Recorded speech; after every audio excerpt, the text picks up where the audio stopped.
జై మహిపాలన్న మీ వెంటే కదిలింది విద్యార్థుల సేన జై జై జై జై మహిపాలన్న మీ వెంటే కదిలింది విద్యార్థుల సేన నమస్తే అండి తెలుగు ప్రజలకు మనకి ఇందాక ఒక కాల్ వచ్చింది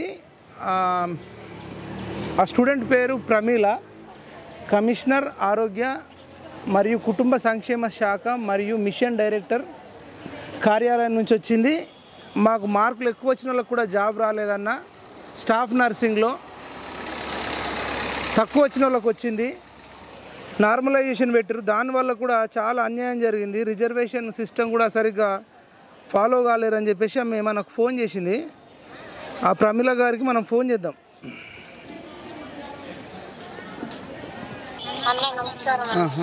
ప్రమీల ఎవరు మీరేనా రైట్ నేను అదే మీకే ఏం కదా అదే మీకోసమే వచ్చినాము ఇప్పుడు ఇదే ఆఫీస్ ఇది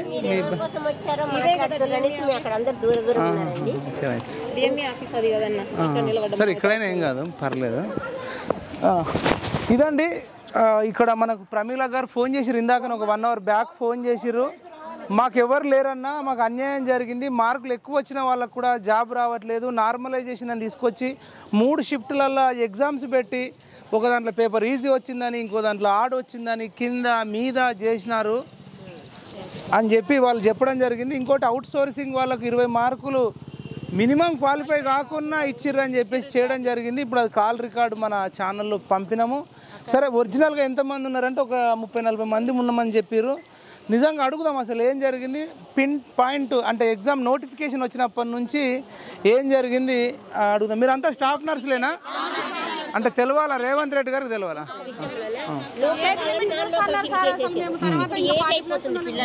నా బిడ్డకి ఎప్పుడు జాబ్ రావాలా నా బిడ్డ ఎప్పుడు బతకాలా నాకు కొడుకు లేరు నాకు మొగడు లేడు నా బిడ్డలకు నేనే ఆధారం నేనే నడుపుతున్నా ఇప్పుడు వాళ్ళకి జాబ్ లేకపోతే ఎట్లా బతుకుతారు నేను చచ్చిపోయినాక ఇన్ ఫ్యూచర్లో నాకు ఇప్పుడు 72 సంవత్సరాలు ఉన్నా నా బిడ్డ కోసం తిరుగుతున్నా అక్కడనేమో ఉద్యోగం చేసుకుంటుంది ప్రైవేట్లో ఆమెను ఇప్పుడు రమ్మని చెప్పిన నేను లోకల్ వాళ్ళకి నాన్ లోకల్ కిందకి వేసేసిండ్రు ఒక్క ఇయర్ 7th క్లాస్ విజయవాడలో చదివించిండండి అంతనే మొత్తం డిగ్రీ అన్ని ఇక్కడే చదివింది మా పాప ఇప్పుడు జాబ్ కోసం అని ఇంతమంది బిడ్డలను వేసుకొని అందరు వచ్చిండ్రు చిన్న పిల్లల్ని తీసుకొని వచ్చింది ఆ అమ్మాయి సుజాత అమ్మాయి పేరు ఆ అమ్మాయి మీడియాలో చెప్పి ఏడ్చి ఇది అయిపోతుంది ఆ అమ్మాయి ఆమె కూడా నాన్ లోకల్ కిందకి వేసిండ్రు ఇప్పుడు వాళ్ళ పరిస్థితి ఏంటి ఇప్పుడు వాళ్ళ జాబులు రావాలంటే వాళ్ళ ఏజ్ అయిపోతుంది వాళ్ళు ఎట్లా బ్రతకాలా ఎప్పటిదాకా ప్రైవేట్లో బతుకుతుంటారా ఇది అన్యాయం జరుగుతుంది కదా మా పిల్లలకి అందరికీ వీళ్ళందరూ నా బిడ్డలే అనుకుని నేను చెప్తున్నానమ్మా వీళ్ళకి ఏం అన్యాయం జరగదు రేవంత్ రెడ్డి గారికి నమస్కారం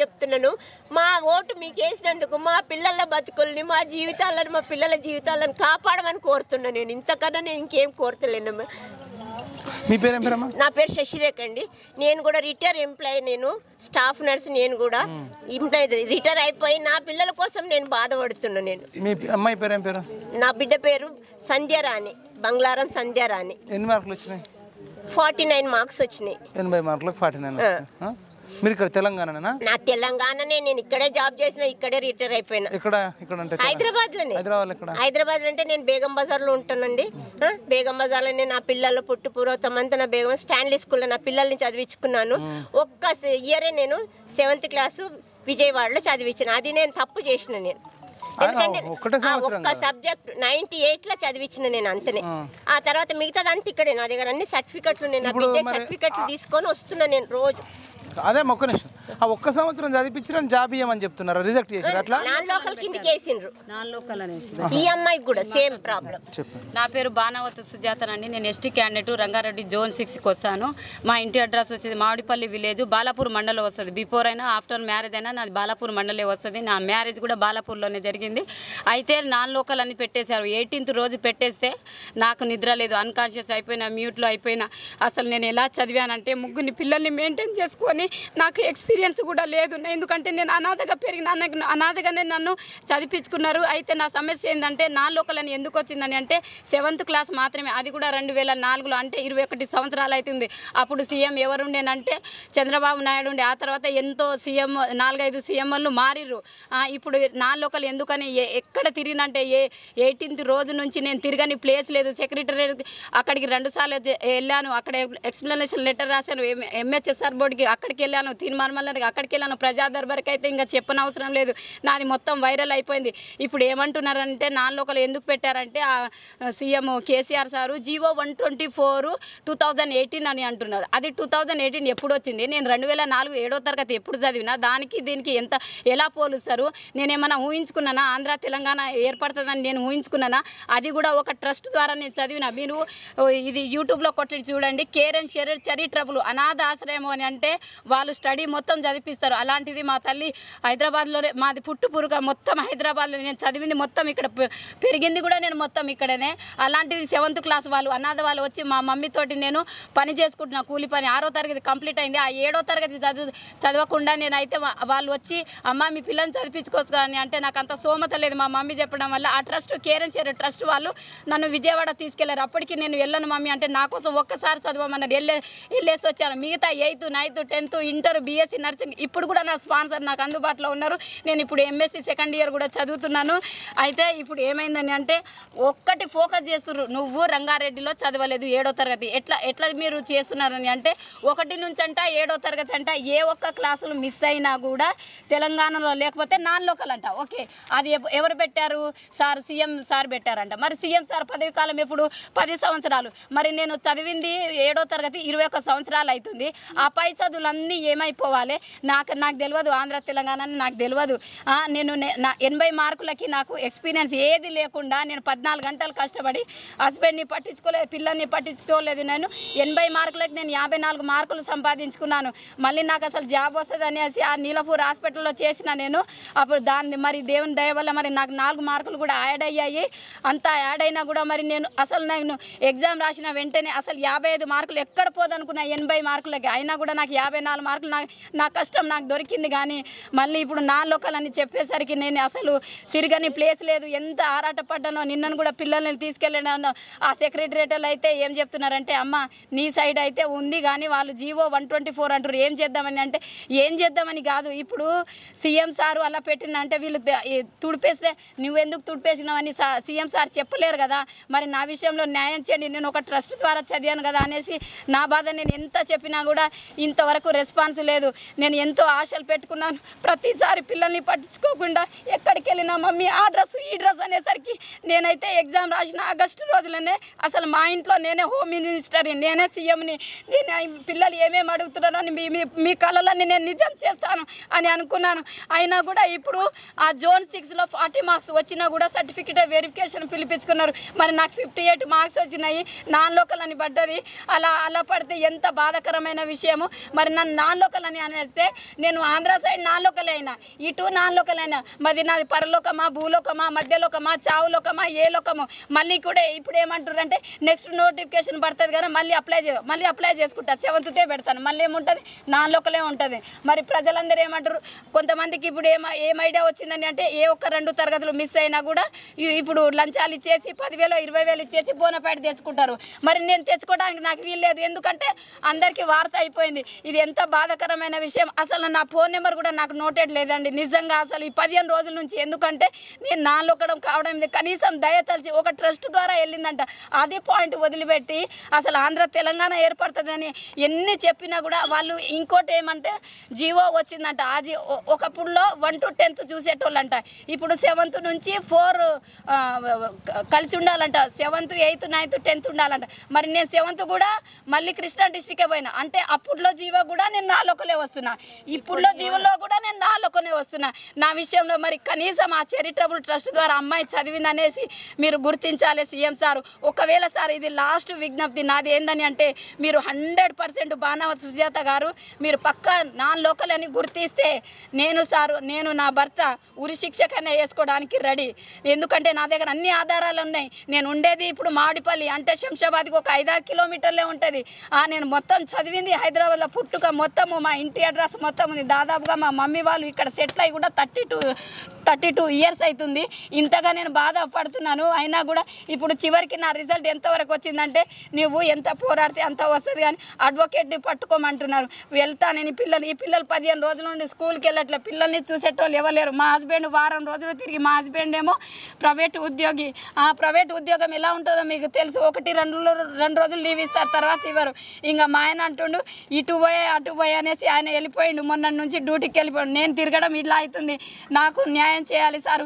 ఇంకోటి ఏంటంటే స్టాఫ్ నర్సులో చాలా అసలు ఆ రిజల్ట్ అయితే అంత తారుమారుగా ఉంది. అదిగా సార్ 20 మార్క్స్ యాడ్ చేశారు. ఏం ఎక్స్పీరియన్స్ లేను, ఇన్ని మార్కులు. 1 ఇయర్ ఎక్స్పీరియన్స్ ఉంటే పలాని మార్క్స్, 2 సంవత్సరాల ఎక్స్పీరియన్స్ ఉంటే ఇన్ని మార్క్స్, 3 సంవత్సరాల ఎక్స్పీరియన్స్ ఇన్ని మార్క్స్ పెడితే ఎవరికి ఏం గొడవ అయ్యేది కాదు. మళ్ళీ ఆ నార్మలైజేషన్ పెట్టేసిర్రు. ఆ 3rd షిఫ్ట్లో అట్లా కట్ అయ్యి, నాదైతే 2nd షిఫ్ట్. మళ్ళీ నాకు కూడా 2-3 మార్కులు కట్ అయిపోయినాయి. అయినా కూడా నేను వచ్చిన మార్కులు ఆగస్టులో రాసినప్పటికీ వాళ్ళు ఎన్ని ఇన్స్ట్రక్షన్ పెట్టాను. నేనైతే ఒకటే ప్రార్థన చేసుకున్నాను, ఎన్ని ఇన్స్ట్రక్షన్ పెట్టాను ఏది కానీ. ఎందుకంటే నేను రోజుకి 14 గంటలు చదవడము అనేసి నేను వస్తుంది జాబ్ వస్తుంది 54 మార్కులతో నేను ఆశపడ్డాను.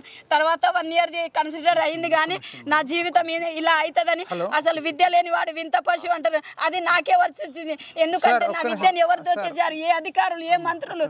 అసలు నన్ను నాలోకలు గుర్తించడానికి ఎవరు అసలు? Sir advocate Sharath Kumar sir, high court advocate Sharath Kumar sir. Sir నేను ఇక్కడ మన కోటిలో ఉన్న మన ఇది ఈ ఆఫీస్లో ఉన్నాము, ఆరోగ్య శాఖది. ఇది మన ఆరోగ్య కమిషనర్. అది ఇక్కడ ఒక 60-70 మంది దాకా స్టాఫ్ నర్సింగ్ అభ్యర్థులు ఉన్నారు సార్. సుజాత నాయక్ అని ఒక అమ్మాయి చెప్తుంది ఒక అది ఆమె బాధ. అంటే ఒక్కొక్కరు ఒకటి ఉంది. ఇది అంటే మీ ప్రభుత్వం చేసిన తప్పిదం కాదు, గత ప్రభుత్వం చేసిన తప్పిదము.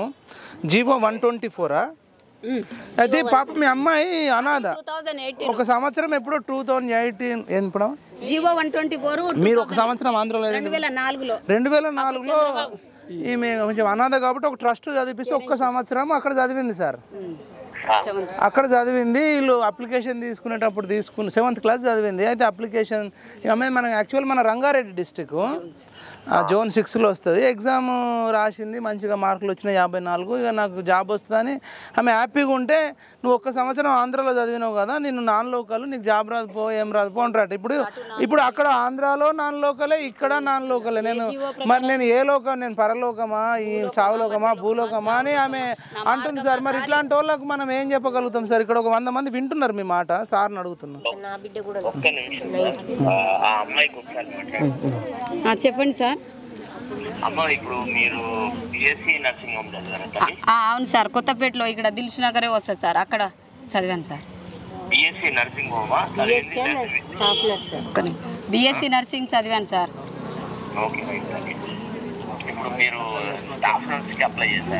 చేశాను సార్. నేను 80 మార్కులకి 54 మార్కులు వచ్చాయి సారు.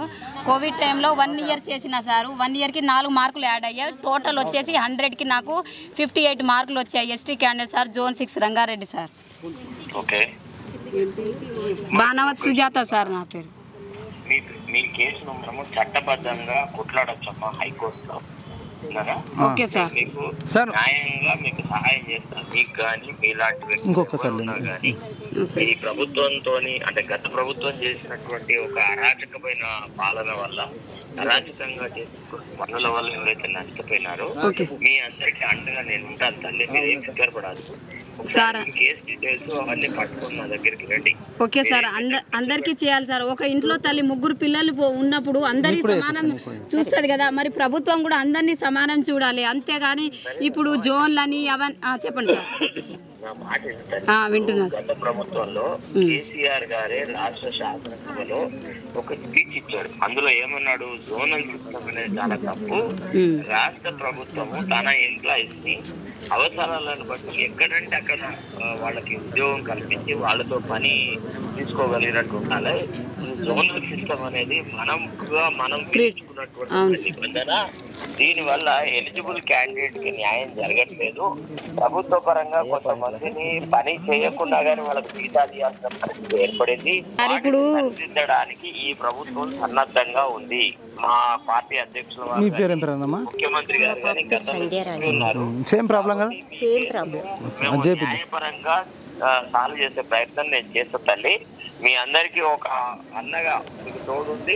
సార్ శరత్ సార్ చేయండి సార్, మేము కాలు పట్టుకుంటాను కానీ సార్ ఇప్పుడు అడ్వకేట్ అంటే తిరగాలి అంతా తిరగాల్సిన అవసరం లేదమ్మా. మాదాపూర్లో ఉంటుంది, అడ్రస్ చెప్తా. ఏదో కట్టాలంటే మెట్రోకు 40 రూపాయలు అవుతాయి. ఒక కార్డు తీసుకుందాం, ఇక తిరగాలి కాబట్టి మెట్రో కార్డు తీసుకుందాము. ఈ చిల్లర ఖర్చులకు పెద్ద లెక్క కాదు కానీ కానీ మెయిన్గా ప్రాబ్లం ఇంకొకటి ఏముందంటే సార్, ఇక్కడ పెద్ద సమస్య చెప్తే షాక్ అవుతారు సార్. శరత్ సార్ అయితే ఇప్పుడు వాళ్ళదేమో 1 సంవత్సరం ఆంధ్రాలో చదివింది, అది ఒక 4-5 ప్రాబ్లమే ఉంది. ఇంకా ఓవరాల్గా మెయిన్ ఇష్యూ ఎక్కువ మంది బాధితులు దేని వల్ల సఫర్ అవుతారు అనేది మీకు ఒక్క లైన్లో చెప్తారు. దీన్ని మనం ఏమైనా చేయొచ్చా అనేది మీరు మీరు చెప్తున్నారు సార్. గుడ్ ఆఫ్టర్నూన్ సార్, నా పేరు Pramila from Nalgonda district sir. Sir మనకి MHSRB నుంచి ఒక నోటిఫికేషన్ వచ్చింది sir. Hello sir, staff nurse recruitment అనేసి మనకి లాస్ట్ ఇయర్లో నోటిఫికేషన్ వచ్చింది సార్ MHSRB బోర్డు నుంచి. హలో సార్ వినపడుతుంది కదా? Hello sir. సార్ అయితే మనకి ఇందులో కనీసం మినిమం క్వాలిఫైడ్ మార్క్స్ అనేది ఏంది మెన్షన్ చేయలేడు సార్. కనీసం వివరించడానికి కూడా వాళ్ళకి అంటే వివరించలేదు, అది వెల్లడించలేదు సార్ దాని గురించి. నెక్స్ట్ దీనివల్ల ఏంటంటే కొంతమందికి కాంట్రాక్ట్ అండ్ అవుట్ సోర్సింగ్ అనేసి మార్క్స్ యాడ్ చేస్తానన్నాడు సార్. 20 మార్క్స్ వరకు వాళ్ళకి యాడ్ చేస్తా అన్నాడు. అయితే ఒక 8 మార్క్స్ వచ్చిన పర్సన్కి 20 మార్క్స్ యాడ్ చేసి వాళ్ళని మెరిట్ లిస్ట్లో పెట్టారు సార్. ఒక 52 నుంచి 55 మధ్యలో రిటర్న్ ఎగ్జామ్లో తెచ్చుకున్న వాళ్ళకి ఎలాంటి వెయిటేజ్ లేకుండా ఉన్న వాళ్ళకి మెరిట్ లిస్ట్లో లేకపోయారు సార్. 8 మార్కులు వచ్చినాయి సార్. మొత్తం 100 మార్కుల పేపర్ సార్. అయితే ఒకసారి చెప్తారు. అదే 20 మార్కులేమో అవుట్ సోర్సింగ్ వాళ్ళకి ఇవ్వడానికి 80కే డిజైన్ చేసిర్రు, అంతే కదా? అయితే ఇంకొకటి ఏంటంటే నేను మానవతరాయ్ మాట్లాడుతున్నా, నిరుద్యోగ జేసీ చైర్మన్ నేను. ఇది నిన్నటి నుంచి నేను ఆల్రెడీ వీళ్ళ ఓయూకి వచ్చారు వింతపత్రం. ఇది నేను అధ్యయనం చేస్తే తేలింది ఏంటంటే వీళ్ళు కనీసం జెన్కో కానీ ట్రాన్స్కో లాంటి డిపార్ట్మెంట్లో ఇట్లాంటి ఉద్యోగాలు భర్తీ అయినప్పుడు ఏదైతే నార్మలైజేషన్ సిస్టమ్ ద్వారా మార్కులు కలుపుతారు చూడండి, అదేంటంటే ఎస్సీలకు 30 మార్కులు రావాలి, ఓసీలకు 50 రావాలి, ఎస్టీలకు 25 రావాలి. వచ్చిన వాళ్ళకి మాత్రమే 20 మార్కులు కలపాలి. కానీ ఇక్కడ ఏం చేశారంటే 5 మార్కులు వచ్చిన వాడికి కూడా 20 మార్కులు ఇచ్చి జాబ్ కలిపారు. ఇంకోటి ఏంటంటే ఒక్కరోజే ఎగ్జామ్ పెట్టి 3 ప్రశ్నాపత్రాలు ఇచ్చి అందులో ఒకటి కఠినంగా వచ్చిందని చెప్పేసి ఎవడు అడగకుండానే థర్డ్ షిఫ్ట్ వాళ్ళనే వాళ్ళకి 3వ పరీక్ష ఏదైతే ఉందో షిఫ్ట్లో పరీక్ష రాశారో వాళ్లకు మార్కులు కలిపారు, కట్ చేశారు. వాళ్ళకి మార్కులు కట్ చేసి అందరినీ సమానం చేశారు. కొంతమంది మార్కులు తీసేశారు. కాబట్టి ఇది చాలా దారుణమైన అంశం. చెప్పండి.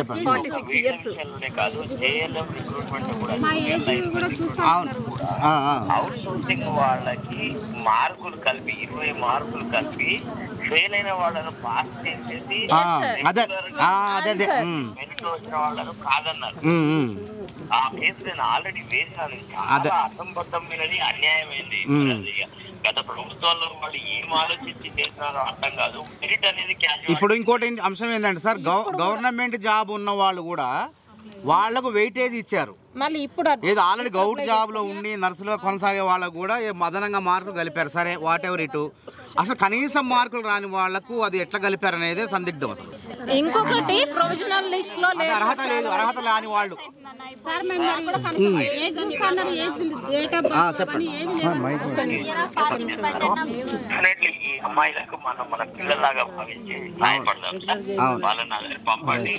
ఐ డోంట్ ఎలో మరి ఎనీ ఏజెన్సీ తప్పకుండా న్యాయపరంగా వాళ్ళ తరఫున కొట్లాడదాం సార్. తప్పకుండా కొట్లాడదాం. అయితే ఇప్పుడు వాస్తవంగా వీళ్ళు అసలు న్యాయ ప్రక్రియ దాకా పోవాల్సిన అవసరం లేదు.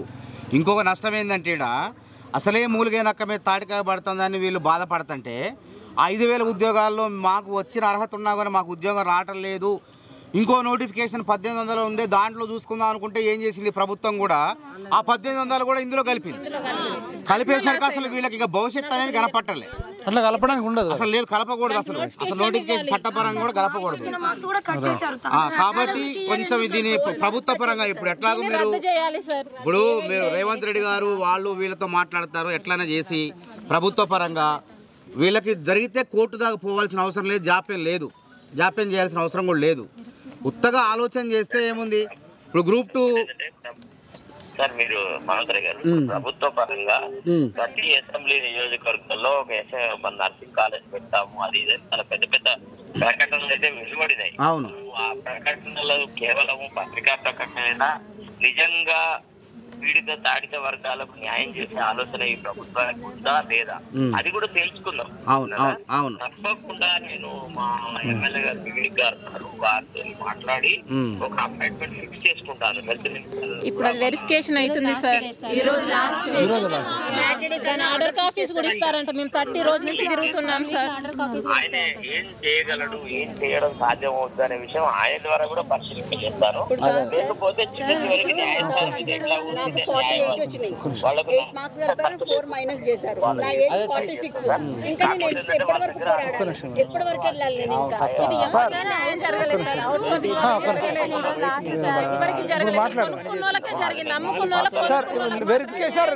వెరిఫికేషన్ లాస్ట్ డేటా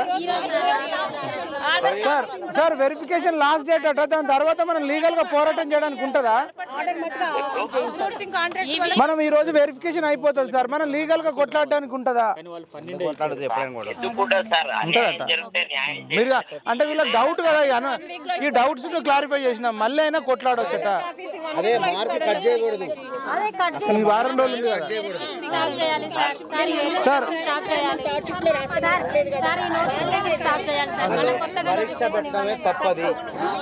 సార్ మన సార్ దగ్గర సార్ నేను వీళ్ళను మీ దగ్గర తీసుకొని వస్తా, లేదంటే పంపిస్తా ఈ రోజా రేపా. మీరు కొంచెం గైడ్ చేయండి సార్ వీళ్ళని, సరేనా? వచ్చా కదా నేను. ఓకే సార్, సార్ దగ్గరకు పోదాం. హలో సరే sir, thank you sir, thank you. అదేగమ్మా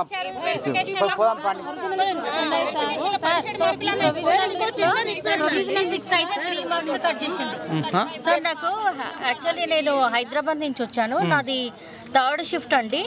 అయితే నాకు 70% వచ్చింది. 80 అవుట్ ఆఫ్ 80 56 వచ్చాయండి. దాంట్లో 3 మార్క్స్ కట్ చేశారండి నాకు. నార్మలైజేషన్ అదే అంతే కదా, వచ్చిన మార్కులు కట్ చేస్తారా? కట్ చేయొద్దు, నార్మలైజేషన్ అంటే కలపాల. కానీ అసలు ఇట్లా 3 పేపర్లు ఒకటే ఎగ్జామ్ 3 రకాల పేపర్లు ఉంటాయా?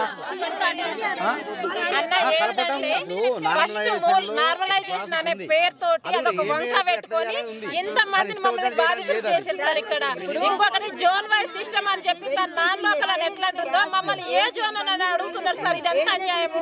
ఈ జోనల్ వైజ్ అనేది కూడా ఇది చాలా ఇబ్బంది పెడుతుంది మమ్మల్ని. 17 మార్కులకి 52 మార్కులకి చాలా తేడా ఉంది సార్. మినిమం క్వాలిఫై ఏంటి, కట్ ఆఫ్ ఏంటి తెలియకపోవడం అనేది ఇది చాలా అన్యాయము. ఇంకొకటి అకాడమిక్ ఇయర్ మార్క్స్ ఇవ్వాలని ఇంత ముందుకు గత ప్రభుత్వంలో కోర్టు తీర్పు ఇచ్చింది సార్, హైకోర్టు. అయినప్పటికీ అది ఇప్పుడు లేదు. ఎందుకు ఇవ్వలేదు అనేది తెలియట్లేదు. మొత్తం గందరగోళం. అసలు కొనుక్కున్న వాళ్ళకి ప్రభుత్వం ఎట్లాగో కొత్త రకంగా పరీక్షలు పెడతా అంటుంది. గ్రూప్ 2 రద్దు చేస్తాం అంటుంది, ఇంకోటి రద్దు చేస్తాం అంటుంది. అంటే మనం ఏమంటాం అంటే సరే రద్దు అనేది కాదు, ఇది ఎటు చేసినా కానీ అర్హత ఉన్నటువంటి ప్రతిభ కలిగినటువంటి చాలా మంది నష్టపోయే ప్రమాదం ఉంది. తర్వాత మనం ఏమంటాం అంటే నిరుద్యోగ జేఏసీగా మనం ఏం డిమాండ్ చేస్తున్నామంటే ఇందులో ఉన్నటువంటి లోపాలను గుర్తించి మెరిట్ ఉన్న వాళ్ళకు ఉద్యోగం వచ్చేటట్టు చర్యలు చేపట్టాలి తక్షణమే.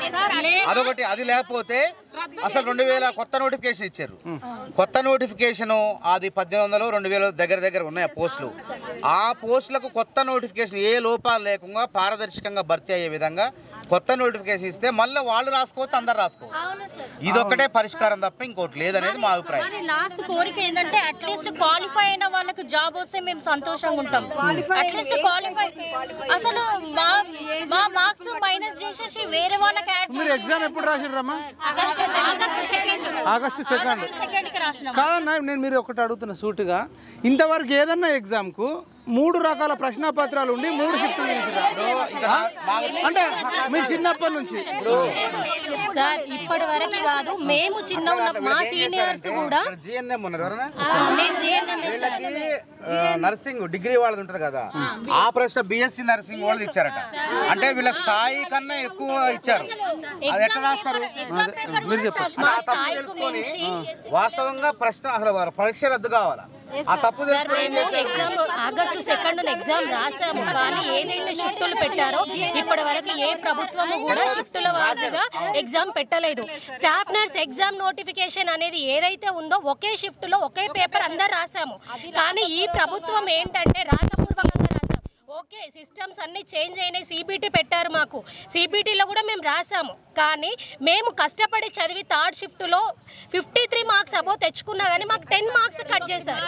ఇది ఎంతవరకు న్యాయమా అన్యాయం అనేది మాకు తెలియదు. ఇంకొకటి ఏంటంటే నార్మలైజేషన్ అనే ప్రక్రియ అది ఏ లెవెల్లో, సెంట్రల్ లెవెల్లో ఉందా, స్టేట్ లెవెల్లో ఉందా అనేది కూడా మీరే అర్థం చేసుకోవాలి. ఇప్పుడు ఎంసెట్ లక్షలలో మంది రాస్తారు.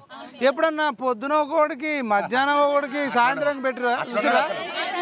అసలు అది అట్లనే మనకు మొన్న కానిస్టేబుల్ ఎగ్జామ్స్ నడిచినాయి, లక్షల మంది రాశారు. అట్లా కాదు, టీచర్ ఎగ్జామ్స్ రాశారు. ఇక్కడ నార్మలైజేషన్, ఒక నిమిషం అమ్మా, ఇక్కడ నార్మలైజేషన్ సిస్టమ్ అంటే నచ్చిన వాళ్ళకి దొడ్డిదారులో ఉద్యోగం ఇచ్చుకోవటం అనేది స్పష్టమవుతుంది. అంటే వాడు అర్హత లేకపోయినా 5 మార్కులు వచ్చినా వాడికి ఈ ప్రక్రియలో మార్కులు కలిపి మొత్తం చూపించి ఉద్యోగం ఇచ్చుకోవచ్చు. అంటే దీని వెనక కూడా నేను ఏమంటానంటే కొత్త ప్రభుత్వం, ఇక్కడ చాలా మంది దొంగలు ఉన్నారు ఇందులో. ఈ దొంగలు ఏసీబీ కన్నేయాలి ఈ ప్రక్రియలో. ఈ సర్టిఫికెట్, ఈ ధృవపత్రాల పరిశీలనలో చాలా లోపాలు ఉన్నాయి. అర్హత లేని వాళ్ళను కూడా అర్హతులుగా ప్రకటించేసి ఉద్యోగాలు ఇస్తున్నారు. ఈ దొంగల భర్తం పట్టాలి. ఏసీబీ అధికారికి కూడా నేను పోయి అవసరమైతే సివి ఆనంద్ గారు కూడా ఈ యొక్క సర్టిఫికెట్ల వెరిఫికేషన్ ఎవరెవరు చేస్తున్నారు, ఎట్లా చేస్తారనే దాని మీద కూడా కన్నేయమని చెప్పేసి కూడా ఒక వినతి పత్రం ఇస్తాం అక్కడ. ఎందుకంటే వీళ్ళ జీవితాలు ఇలా ఈ ప్రభుత్వం ఏర్పడిందంటే ఎవరు కారణం? నిరుద్యోగులే. 1.80 లక్షల ఓట్లతో కాంగ్రెస్ ప్రభుత్వం అధికారంలోకి వచ్చిందంటే నిరుద్యోగుల పోరాట ఫలితమే. కాబట్టి ఇందులో మేమంటాం, ఉద్యోగాలు రావచ్చు, 7,000 మందికి వాళ్ళకి ఏదో సంతోషపడవచ్చు, కానీ ఇది వాళ్ళ ఒక్కళ్ళ సమస్య కాదు. పారదర్శకంగా పరీక్ష జరగకపోతే, పారదర్శకంగా ధృవపత్రాల పరిశీలన జరగకపోతే ప్రతిభావంతులకు అన్యాయం జరుగుతుంది. అది ప్రమాదం తెలంగాణకి. తెలంగాణ ప్రమాదం. ఇప్పుడు 5% మార్కులు వచ్చినప్పుడు క్వాలిఫై అయితే వాడు రేపు పేషెంట్ ఎట్లా చూస్తారు? వాడు అసలు వాడికి ఎట్లా తెలుస్తుంది? వాడికి వైద్యం ఎట్లా చేస్తున్నాడు? మేము ప్రైవేట్ నర్సెస్ ఉన్నారు కదా, ప్రైవేట్ నర్సెస్ కాదా అండి? కానీ మొత్తం కూడా రోగి దగ్గర ఉండి మొత్తం చూసుకొని వీళ్ళే కదా, చెప్పిన దాన్ని అమలు చేసేది వీళ్ళే. వీళ్ళ త్యాగం వీళ్ళది గొప్పది. అట్లాంటి వాళ్ళు ఈరోజు అవుట్ సోర్సింగ్ జాబ్లన్నీ తీసేసేయండి సార్. అవుట్ సోర్సింగ్ కానీ కాంట్రాక్ట్ కానీ జాబ్లు అసలు వేయకండి, డైరెక్ట్ నోటిఫికేషన్ అట్లా ఇచ్చేసేసేయండి. అకాడమిక్ ఇయర్ మార్క్స్ ఎందుకు తీసేశారు?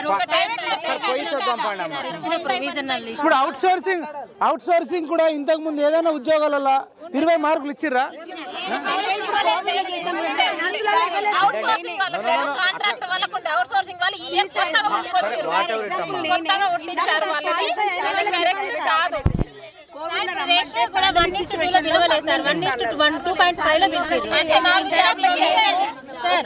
కాంగ్రెస్ ప్రభుత్వం గెలిపించుకున్నప్పుడు అప్పుడు మాకు అవుట్ సోర్సింగ్ లేదు, కాంట్రాక్ట్ లేదు, ఏం లేదు. ఇప్పుడు మేము జాబ్ల కోసానికి కాంగ్రెస్ ప్రభుత్వం ఓటేసి గెలిపించుకున్నాం. ఇప్పుడన్నా మాకు న్యాయం కావాలి. కానీ ఇవన్నీ మధ్యలో వచ్చినాయి. అసలు రెగ్యులేషన్లు కావాలి. చాలా మందికి అసలు ఏజ్ బార్ అయిపోతుంది. అసలు 2008 నుంచి కాంట్రాక్ట్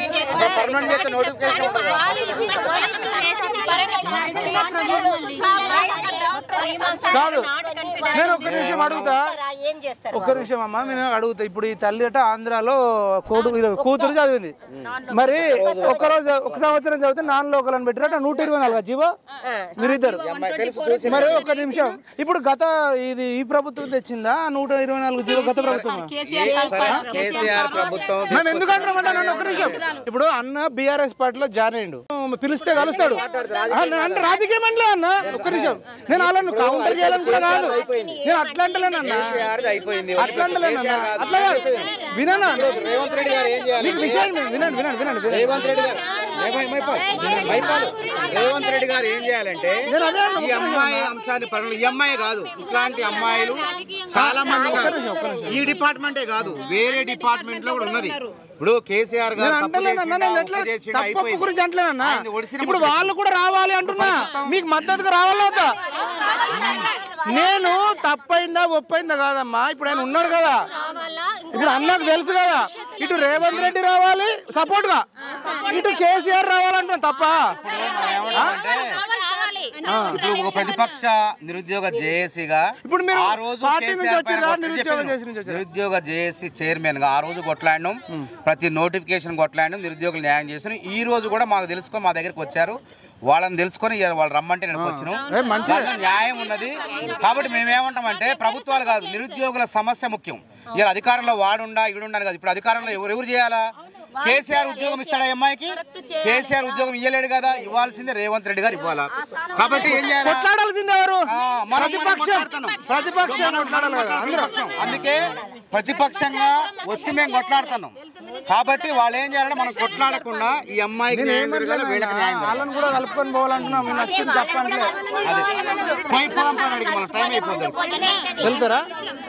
సరే ఇంటి పత్రం ఇంకో 20 మంది అన్నగారి దగ్గర పోయి రిక్వెస్ట్ చేస్తే అన్ననే తప్పు పట్టట్లేదు అన్న. సార్ మాకు ఇదంతా లేదు సార్. మాకు ఏంటంటే మాకు కాంట్రాక్ట్ గా ఉన్న వాళ్ళని మాకు అందరికి రెగ్యులర్ చేయాలి సార్. ఇప్పుడు రెగ్యులర్ చేసిన తర్వాత రెగ్యులర్ చేయాలి. ఉన్న పోస్టులు ఖాళీ ఉన్న పోస్టులలో ఫిల్అప్ చేయాలి. నేను అనేది ఏంటంటే అన్ని ప్రతిపక్ష పార్టీలను కలుపుకపోతే మీకు న్యాయం జరిగే అవకాశం ఉంటుంది. గురించి కాదన్న, మీరు ఒక మానవత్వంతో. నా పేరు నిర్మల గారు. నేను అనేదంటే బీజేపీని కానీ బీఎస్పీని కానీ డిఎస్పీని కానీ అన్ని ప్రతిపక్ష నాయకులను కలుపుకపోతే మీ సమస్య పరిష్కారం అయ్యే ఛాన్స్ ఉంటుంది నా అభిప్రాయం చెప్తున్నా. వీళ్ళ మీద కొట్లాడడానికి నేను అనేది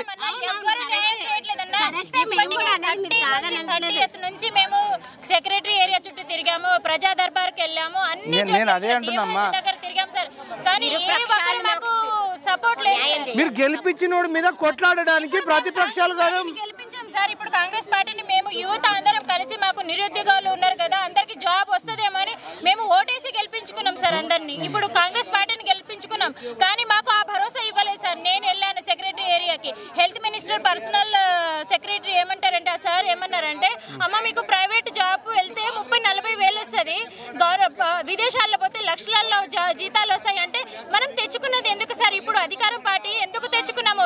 ఈ విధంగా ప్రైవేట్లో చేసుకోవడానికి, విదేశాల్లో మనం వలసలు పోవడానికి సార్ ఇది తెచ్చుకున్నది. ఇప్పుడు కాంగ్రెస్ పార్టీ, నేను కాంగ్రెస్ పార్టీకి ఓటేసి మేము గెలిపించుకున్నాం, ఎందుకంటే మాకు జాబ్ వస్తుంది, న్యాయం జరుగుతుందని. దయచేసి ఇప్పుడైనా రేవంత్ రెడ్డి సార్ దయ ఉంచి మాకు కనికరించి, ఇందులో చాలా అవకతవకలు ఉన్నాయి, ఇది రద్దు చేసినా కూడా మేము రాయడానికి ఎగ్జామ్ రాయడానికి రెడీగా ఉన్నాము. మాకున్న నాలెడ్జ్ ఎట్టుపోతుంది సార్. నాకు ఎటువంటి వెయిటేజ్ లేదు, అయినా నేను 52 మార్క్స్ సంపాదించాను. నాకు 13 ఇయర్స్ ప్రైవేట్ సెక్టర్లోనే నేను డ్యూటీ చేశాను. అది కూడా రండి బోర్డు దగ్గర కట్ట వెళ్దాము, మాట్లాడదాం.